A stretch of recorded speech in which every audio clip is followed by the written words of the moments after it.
నమస్తే, welcome to genius global. నేను మీకు జర్నలిస్ట్ గణేష్. ఇక ఇందిరామహిళకు సంబంధించిన కొంచెం అప్డేట్ మళ్ళీ వచ్చింది. ఎట్లా అంటే కన్స్ట్రక్షన్ చేస్తా అంటే అప్డేట్ ఇవ్వాలి అని చెప్పి ప్రభుత్వం నిర్ణయించింది. మరి దాని గురించి ఒకసారి చూసే ప్రయత్నం చేద్దాం. దశల వారీగా ఫోటోలు మస్ట్. వైకల్య శాతం 400 చదరపు గదులు చదరపు అడుగుల తగ్గదట. 2 రూములు, వంటగది, బాత్రూమ్ ఉండేలా నిర్మాణం. ఇందిరామహిళకు కొత్త గైడ్లైన్స్. ఇక దశల వారీగా ఫోటోలు అంటే మనం కన్స్ట్రక్షన్ చేస్తా అంటే దానికి సంబంధించిన ఫోటోలు మాత్రం కంపల్సరీగా తీసుకోవాలన్నమాట. అదేవిధంగా 400 చదరపు అడుగులకు తగ్గదట. ఇది రూమ్ విడ్త్ ఏదైతే ఉందో అది 400 చదరపు గజాలు తగ్గదని చెప్తా ఉన్నారు. 2 రూములాట, వంటగది, బాత్రూమ్ ఉండేలా నిర్మాణం అట. అంటే ఒకటి బెడ్రూమ్గా నిర్ణయిస్తారు, ఒకటి హాల్గా చూసుకొని, అదేవిధంగా ఒకటి వంటగది, అందులోనే అటాచ్డ్ బాత్రూమ్, ఇవన్నీ నిర్ణయించి రూముకు మాత్రం కంపల్సరిగా 400 చదరపు గజాలు తగ్గకుండా చూడాలి అని చెప్పి నిర్ణయించారు. ఇక ఆ గైడ్లైన్స్ ఏందో మళ్ళీ ఒకసారి చూసే ప్రయత్నం చేద్దాం మనం. ప్రతి ఒక్కరూ దీన్ని స్కిప్ చేయకుండా అయ్యా చూస్తే మీకు ఇందిరామహిళలో ఏంటిది గైడ్లైన్స్ కొత్త ఏందనేది తెలిసిపోతుంది. ఇక లేదంటే మీరు స్కిప్ చేస్తే మాత్రం ఇక మీ కర్మ, దాన్ని నేనేం చేయలేను. గణతంత్ర దినోత్సవాన్ని పురస్కరించుకొని ఇందిరామహిళ స్కీమ్ను ప్రతిపాదించిన రాష్ట్ర సర్కార్ కాన్స్టిట్యున్సీకి ఒక గ్రామానికి పైలట్ ప్రాజెక్టుగా తీసుకొని లబ్ధిదారులను ఎంపిక చేసింది. రాష్ట్ర వ్యాప్తంగా 72,045 మందికి మంజూరు పత్రాలు అందజేసింది. పలు చోట్ల ఇండ్ల నిర్మాణాలు సైతం ప్రారంభమై బేస్మెంట్ స్థాయికి పూర్తి చేసుకొని పోతున్నాయి.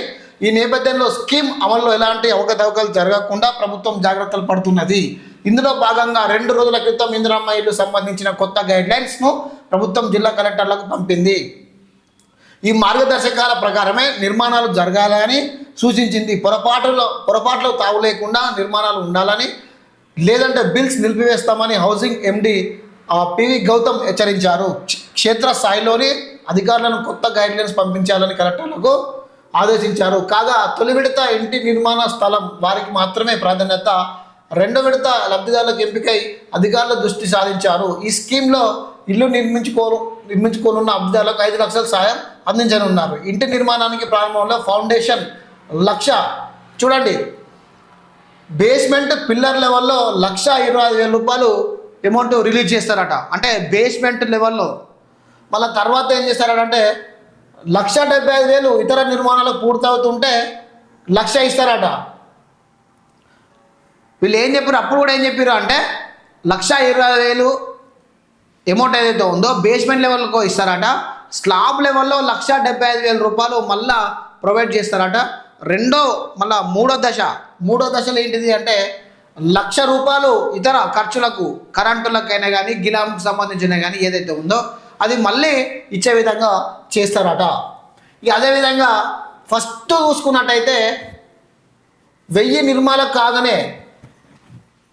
నిర్మాణాలు కాగానే బిల్స్ రిలీజ్ చేస్తారట. రాష్ట్ర వ్యాప్తంగా ఇప్పటి వరకు 700 ఇండ్లు బేస్మెంట్ లెవెల్ వరకు పూర్తయినట్లు గృహ నిర్మాణాల శాఖ అధికారులు చెప్తున్నారు. మరికొన్ని ప్రారంభ దశలో ఉన్నాయని, మొత్తంగా రాష్ట్ర వ్యాప్తంగా 1000 నిర్మాణాలు బేస్మెంట్ లెవెల్కు రాగానే మొదటి దశ బిల్లులకు విడుదల చేస్తామని చెప్తున్నారు. అలాగే బిల్లుల చెల్లింపులకు ఎలాంటి ఇబ్బందులు లేవని, సరిపడ నిధులు రెడీగా ఉన్నట్లు చెప్తున్నారు. ప్రభుత్వం లక్ష్యానికి అనుగుణంగా నిర్మాణాలు పూర్తి చేయడం అని చెప్తా ఉన్నారు. ఇక కొత్త గైడ్లైన్స్ ఏంటియో చూద్దాం. ప్రతి ఒక్కరిని స్కిప్ చేయకుర్రి, ఒక లైక్ కొట్టుర్రి, అట్లే విధంగా ఒక 4 షేర్ చేయండి. 4 షేర్ చేస్తే 4కి నేను చెప్పే మ్యాటర్ తెలిసిపోతుంది. ఓకేనా? ఇక కొత్తగా గైడ్లైన్స్ ఇచ్చారట. ఇంటి నిర్మాణం కోసం ముగ్గు పోసిన తర్వాత బేస్మెంట్ పనులు ప్రారంభించే ముందు స్థలంలో ఫోటో తీయాలి. ఎవరైతే ఉన్నారో ఈ లబ్ధిదారుడు మొదటగా బేస్మెంట్ కట్టేటప్పుడు ముగ్గు వస్తారు కదా, అప్పుడు మస్ట్ అండ్ షుడ్గా ముగ్గు వచ్చిన తర్వాత ఫోటో కంపల్సరీగా తీసి ఉంచాలన్నమాట. ఇక రెండోది, ఆ ఫోటోను ఇందిరమ్మ యాప్లో మొబైల్ ఫోన్ ద్వారా జియో కోఆర్డినేట్స్ నమోదు చేయాలట. చూడండి, ఇందులో ఆ ఫోటో ఎవరైతే ఉన్నారో, కోఆర్డినేటర్లు ఎవరైతే ఉన్నారో వాళ్ళు ఇందిరమ్మ యాప్లో నమోదు చేయాలన్నట. ఫోటో కంపల్సరీగా అప్లోడ్ చేయాలన్నట. ఇక ఇంటి నిర్మాణ వైశాల్యం 400 చదరపు గజాలు అడుగులు తగ్గకుండా చూసుకోవాలన్నట. 3వ పాయింట్, ఇంటి నిర్మాణ వైశాల్యం ఏదైతే ఉందో చుట్టుపక్కల 400 చదరపు గజాలు కంపల్సరిగా ఉండాలి. దానికి ఎక్కువ కావద్దు, తక్కువ కాదు, ఆడికి పెట్టుకోవాలని చెప్పి చెప్తా ఉన్నాడు. ఇక 4వ పాయింట్, 2 గదులు 1 వంటగది బాత్రూమ్ ఉండేలా ఇంటి నిర్మాణం చేపట్టాలి. 2 గదులాట, మళ్ళా ఒకటి బెడ్రూమ్గా నిర్ణయిస్తారు కావచ్చు, ఇంకొకటి హాల్గా పెట్టుకొని అట్లనే ఇంకొకటి వంట రూము, అవన్నీ పెట్టుకున్న తర్వాత అందులోనే అటాచ్డ్ బాత్రూమ్ కూడా పెట్టుకొని చేయాలి అని చెప్తా ఉన్నారు. ఇక ప్రతి దశలోనూ ఫోటోలు తీసి మొబైల్ ద్వారా ఇందిరమ్మ యాప్లో అప్లోడ్ చేయాలి. ప్రతి దశలో ముగ్గు పోసినాక అయినా మంచిదే, తర్వాత బేస్మెంట్ పెట్టినాక, తర్వాత పిల్లర్లు పోసినాక, తర్వాత గోడలు పెట్టినాక, బిల్ల పోసినాక, ఇక ప్రతి ఒక్కటి ఫోటో తీసి మాత్రం కంపల్సరిగా ఇందిరమ్మ యాప్లో మాత్రం కంపల్సరిగా అప్డేట్ చేయాలన్నట. ఇది మస్ట్ అండ్ షుడ్గా. ఇక వీళ్ళు ఇంకొకటి 6వ పాయింట్ ఏం చెప్తా ఉన్నారు అంటే, వాటి ఆధారంగానే లబ్ధిదారులకు చెల్లింపులు ఉంటాయట. గుర్తుపెట్టుకోండి, ప్రతి ఒక్కరు ఇందిరమ్మ ఇల్లు లిస్ట్ 1లో వచ్చి ఫైనల్ అయిన వాళ్ళు ఎవరైతే మీరు ఫోటోలు అప్లోడ్ చేస్తారో దాని ప్రకారంగానే బిల్లులు చెల్లింపులు జరుగుతాయట. ఒకవేళ ఇన్ కేసు మీరు బేస్మెంట్ కట్టినాక ఫోటో కనుక అప్లోడ్ చేయలేరు అనుకో, ఇక మీకు ఆ బిల్లు పెండింగ్ ఉన్నట్టే. గుర్తుపెట్టుకోరి, ప్రతి ఒక్కటి మస్ట్ అండ్ షుడ్గా అర్థం చేసుకోండి. పాత ఇంటిని అనుకొని కానీ ఇప్పటికీ ఉన్న ఇంటికి అదనపు గదులు కానీ కొంతవరకు కూల్చేసిన వాటి కానీ ఇందిరమ్మ ఇండ్లు పథకం ద్వారా నిర్మాణం చేయకూడదు. పాత ఇళ్ళను ఆనుకొని అని ఇదివరకు కూల్చేసిన గోడలు కానీ ఏమన్నా ఆనుకొని ఉంటే, అంటే మన వాళ్ళు చాలామంది ఏం చేస్తారు అంటే ఎక్కువ మొత్తంలో పాత ఇండ్లకు ఆల్రెడీ గోడ గట్టిగానే ఉన్నది అని చెప్పి దానికి పిల్లర్లు పోసి దాని మీద బిల్లు వేసే ప్రయత్నం చేస్తారు. అదేవిధంగా పాత ఇల్లు కూడా గట్టిగానే ఉన్నది కదా, ఇంతంతా గిలాం చేసి బిల్లు పెట్టుకుందాం అని చెప్పి చాలామంది చూస్తారు. ఓకే, దానికి మాత్రం గైడ్లైన్స్ లేవు, బిల్లు మాత్రం ఇవ్వను. కొత్తగా కన్స్ట్రక్షన్ చేయాలి, పాత దానికి ఆనుకునుడు, పాతిళ్ళకు గిలాం చేసుడు, పాతిళ్ళకే పిల్లర్లు పోసి చేసుడు, ఇదంతా ఏముండదు. ఒకవేళ మీరు ఇల్లు కట్టుకోవాలనుకుంటే కంపల్సరిగా ఆ పాతిళ్ళు ఏదైనా గుడిసె కానీ ఏదైనా పెంకుటిల్లు కానీ ఉంటే దాన్ని మొత్తం కూల్చేసి అదే ప్లేస్లో మీరు బేస్మెంట్ తవ్వుకొని కట్టుకోవాలి. ఈ కొత్త గైడ్లైన్స్ యొక్క రూల్స్ అన్నమాట.